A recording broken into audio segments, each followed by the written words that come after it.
এবার আধার কার্ড নিয়ে আরও কড়াকড়ি আইন চালু করলো কেন্দ্রীয় সরকার। এবার আধার কার্ডে নতুন নিয়ম চালু হচ্ছে। এই নতুন নিয়ম যদি আপনারা না মানেন সেক্ষেত্রে এবার থেকে আর আধার কার্ড আপনারা পাবেন না। সঙ্গে আধার কার্ডে করতে হবে ভেরিফিকেশন। তো বর্তমানে কেন্দ্রীয় সরকারের তরফ থেকে আধার কার্ড নিয়ে কি কড়াকড়ি নিয়ম চালু হয়েছে, কাদেরকে এই নিয়ম মানতে হবে, কাদের জন্য এই নিয়ম প্রযোজ্য নয়, সমস্ত কিছু আজকের ভিডিওতে আপনাদেরকে জানাবো। তাই ভিডিওটা একটু স্কিপ না করে পুরোটা দেখতে থাকুন। আপনিও যদি আমাদের চ্যানেলে নতুন আসেন অবশ্যই চ্যানেলটিকে সাবস্ক্রাইব করে পাশের বেল আইকনটিকে অন করে রাখবেন এই ধরনের গুরুত্বপূর্ণ ভিডিও সবার আগে পাওয়ার জন্য। ফেসবুক থেকে দেখলে আমাদের পেজটা ফলো করতে ভুলবেন না। তো চলুন বন্ধুরা, ভিডিও শুরু করা যাক। তো দেখুন বন্ধুরা, আধার কার্ডের কড়াকড়ি নিয়মে কি বলা হয়েছে দেখুন, এবার আধার কার্ডকে আপনাদেরকে ভেরিফিকেশন করতে হবে পাসপোর্টের মতোই।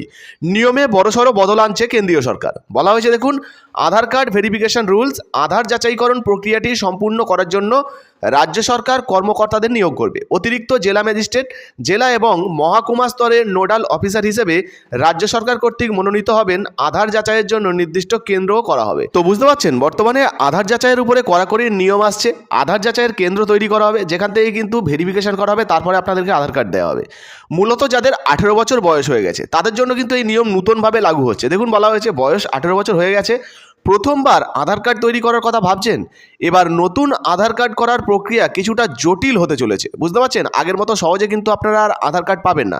এবার কিন্তু আধার কার্ড পেতে আপনাদের বেশ কিছুটা ঝামেলা ঝক্কি পোহাতে হবে। এবার আধারের যে যাচাই সেটা কিন্তু অনেকটা পাসপোর্টের যে যাচাই হয় তার মধ্য দিয়েই কিন্তু যেতে হবে, তার মতোই হবে। তথ্য অনুযায়ী আধার কার্ডের নিয়মে বদল আনতে চলেছে সরকার। এই নিয়ম অনুযায়ী আধার কার্ড তৈরি করার সময় যাচাই প্রক্রিয়া এবার থেকে কিন্তু আর ইউআইডিআই করবে না, করবে রাজ্য সরকার। তো বুঝতে পারছেন, এর আগে আধার কার্ডের যে যাচাই বা ভেরিফিকেশন সেটা কিন্তু ইউআইডিআই অর্থাৎ unique identification authority of India করতো। এবার কিন্তু সেটা আর এরা করবে না। এটা কিন্তু রাজ্য সরকারের উপরে দায়িত্ব দেওয়া হচ্ছে। রাজ্যে কেন্দ্র তৈরি করা হবে, সেখান থেকে কিন্তু আধার ভেরিফিকেশন করা হবে। বলা হয়েছে দেখুন, নিয়ম পরিবর্তন করা হবে। কি নিয়ম পরিবর্তন বলা হয়েছে? সংবাদ মাধ্যমে প্রকাশিত রিপোর্ট অনুযায়ী এক সরকারি আধিকারিক বলছেন যে আধার যাচাইকরণ প্রক্রিয়াটি সম্পূর্ণ করার জন্য রাজ্য সরকার কর্মকর্তাদের নিয়োগ করবে। অতিরিক্ত জেলা ম্যাজিস্ট্রেট, জেলা এবং মহকুমা স্তরের নোডাল অফিসার হিসেবে রাজ্য সরকার কর্তৃক মনোনীত হবেন। আধার কার্ড যাচাইয়ের জন্য নির্দিষ্ট কেন্দ্রও করা হবে। 18 বছর বয়সের পরে যারা প্রথমবারের জন্য এই আধার কার্ড তৈরি করবেন তাদের ওই মনোনীত কেন্দ্রগুলিতে যেতে হবে। আর তাদের তথ্যগুলি ইউআইডিআই পরিষেবার পোর্টালের মাধ্যমে যাচাই হওয়ার আগে নোডাল যে সমস্ত অফিসাররা থাকবেন তারা কিন্তু পরীক্ষা করে দেখবেন। তো বুঝতে পারছেন বন্ধুরা, এবার থেকে কিন্তু আধারের যে প্রক্রিয়া সেটা কিন্তু অনেকটাই চেঞ্জ হয়ে যাচ্ছে। আধার কার্ডের নতুন নিয়ম, নতুন রুলস কিন্তু জারি হয়ে যাচ্ছে। এবারে প্রশ্ন আসছে, কতদিন পরে তাহলে আধার কার্ড পাওয়া যাবে? বলা হয়েছে দেখুন, সাব ডিভিশনাল ম্যাজিস্ট্রেট ইউআইডিআই পোর্টালের মাধ্যমে প্রাপ্ত ভেরিফিকেশন চেক করবেন।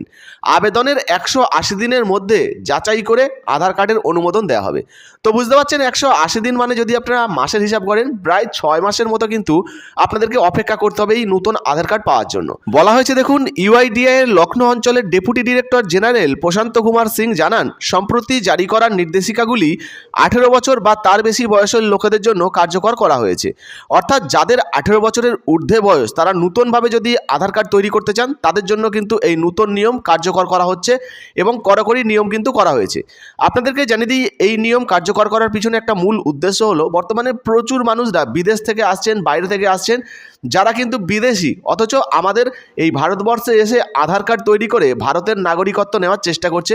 অনেকে আবার ভুয়ো আধার কার্ড তৈরি করে বিভিন্ন রকম জালিয়াতি করছেন। সেই সমস্তগুলোকেই রোখার জন্য বর্তমানে কেন্দ্রীয় সরকারের তরফ থেকে এই কড়া পদক্ষেপ নেওয়া হয়েছে, এমনটাই জানানো হচ্ছে।